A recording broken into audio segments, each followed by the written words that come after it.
Hello mga kababayan. So guys, nanaginip ng gising itong si dating President Rodrigo Duterte, no, o si Digong, nang manawagan siya sa militar na i-withdraw na yung support kay President Marcos. So, kumbaga man, akala naman niya yata mabubudol niya o mauuto ang mga militar, no, para sundin siya. Kasi ang gusto ni Duterte, maging presidente na si Sara, yung kanyang anak, no, na sa gayon, yung mga katakot-takot na mga kaso niya, halimbawa sa ICC, di ba? Tapos meron pa mga nakaamba na tungkol sa mga sinasabi niya na pinapatay niya, di ba?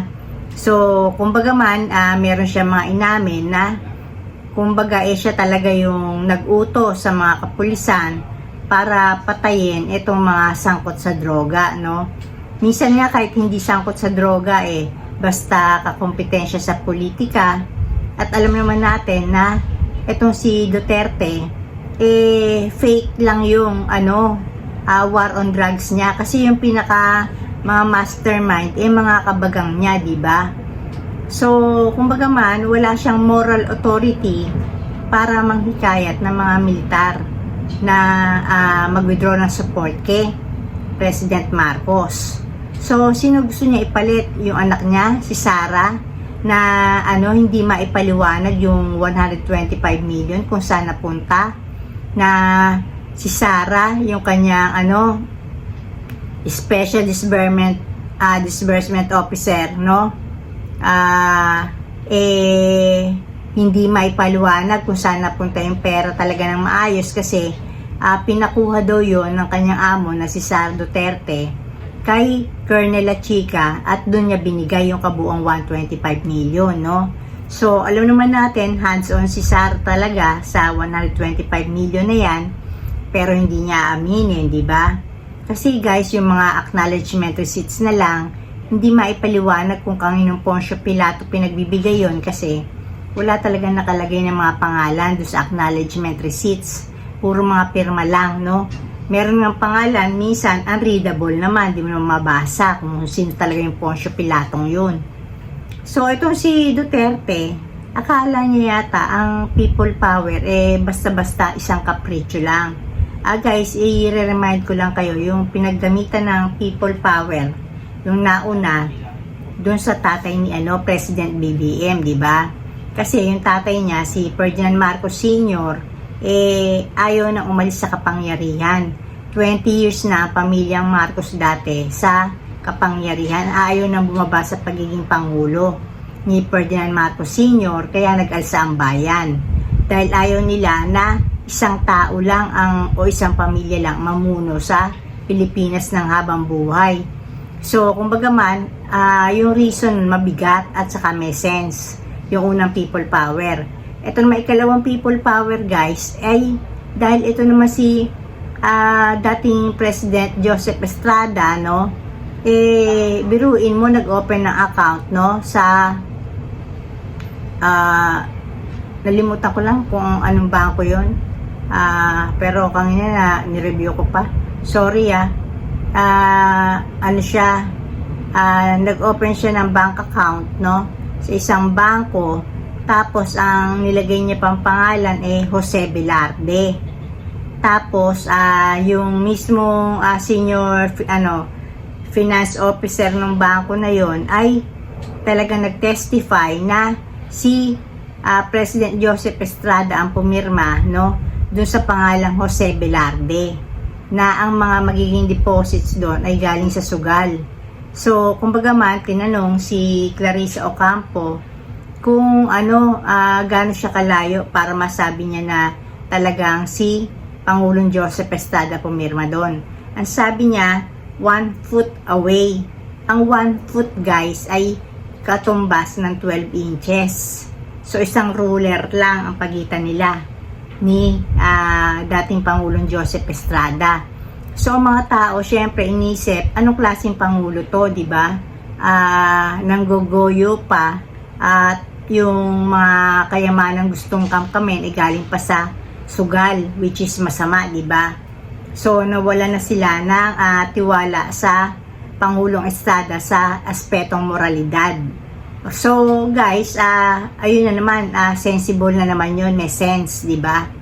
Kumbaga man, ayun ikalawang people power. Pero ito, magpi-people power ba ang mga tao para sa kay OBP Chief Operating Officer na si Zuleika Lopez, dahil nga tinatanong lang siya ng Kongreso tungkol dun sa 125 million na confidential fund ng OBP. Tapos sasabihin nitong si Lopez wala siyang alam. Kumbaga man ang pinaka Chief Operating Officer, di ba? Halimbawa kagaya ni Zuleika, katumbas siya sa isang bahay ng mayordoma. Na ang mayordoma, siya ang magdidikta kung ano gagawin ng driver, tapos ano gagawin ng tagaluto, di ba? Ano gagawin ng iba pang mga katulong, kung susunduin ba yung anak ng amo nila, yung driver saan pupunta, sino unahin sunduin, di ba? Yung labandera, kung ano ba yung tama ba yung mga laba, di ba? Ayun ang mayordoma, yun ang katumbas ni Zuleika Lopez, na siya yung pinaka chief of officer ng Office of the Vice President, di ba? Siya yung pinaka mayordoma na dapat alam niya kung ano nangyayari sa lahat na tungkol sa Office of the Vice President. Dapat alam niya yun, dapat nasa tungkil ng ilong niya yun. Pero yung pondo na 125 million, sabi ni Zuleika, hindi niya alam. So kaya siya nadetene, di ba? O tas pinaglalaban ni Sara dahil ayaw niya mabuking.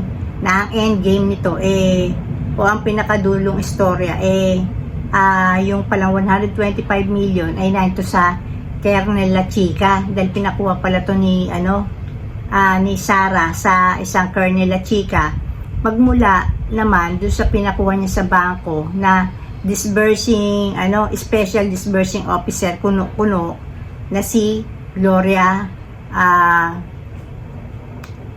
si Gloria Acosta, no? So, ibig sabihin ko, sino mamumuno pagka inalis na ng militar yung suporta kay BBM? Natural, itong anak ni Digong na si Sara, di ba? Na isa pa rin na hindi dinideny pa ni Sara na hindi niya daw alam itong mga tinatanong sa kanya na mga kaduda-dudang acknowledgement receipts, dahil ang nakakaalam daw nito ay yung special disbursing officer, no? Yun naman pala, wala naman palang i-disperse na pera etong si special disbursing officer ng OBP, kasi lahat naman pala ng kaperahan na kinuha niya magmula sa bangko ay napunta lahat, yung 125 million kay Kernel La Chica, di ba? So tingnan mo, alam naman talaga ni Sara na yung pera pinakuha niya dun sa special disbursing officer niya na si Acosta. At alam naman niya wala naman itong mapapaliwanag, no? Dahil hindi naman talaga ito yung nag-dispose ng pera kung kangi-kangino. Pero nung interview dati, sabi niya hindi daw niya alam dahil nakakaalam niya yung special disbursing officer. So kung di ba naman tayo pinaglulukon tong si Sara Duterte na to, etong mag-ama na to talaga, parang sumpa to sa ating mga Pilipino. Alam niyo kaya ito rin lumutang, naging presidente si Digong, naging vice president si Sara Duterte. Akala na mag-ama na to, ito ay biyaya, no? Hindi to biyaya ng Diyos, kasi mga demonyo itong dalawa na to. Alam niyo ba't nasabi kong demonyo? Itong mag-ama tong Digong na to, kagaya ni Digong, di ba? Ang dami niyang pinapatay, wala siyang pagpapahalaga sa buhay ng tao, di ba? Tapos ito naman si Sara, 125 million, di ba? Ang dami pang mga pondo na kung susuriin, mga ginastos lang ng walang pakundangan na ilang araw lang. May mga ginastos na ilang milyon sa mga safe houses, diba? So guys, ang sinasabi ko lang sa inyo, talagang itong mag-ama na to, itong Duterte na to, akala nila biyaya yung naging presidente si Digong, naging vice president si Sara. Hindi nila alam, ini-expose ng Diyos yung kawalang hiyaan nitong mag-ama na to sa atin. Kasi eventually, kakalusin tong mag-ama na to. Etong si Digong dapat to mapunta sa ICC, no? At maparusahan talaga. Kasi yung mga crimes against humanity niya, di ba? Dami niyang pinapatay, dami mga collateral damages nung kanyang fake war on drugs, di ba?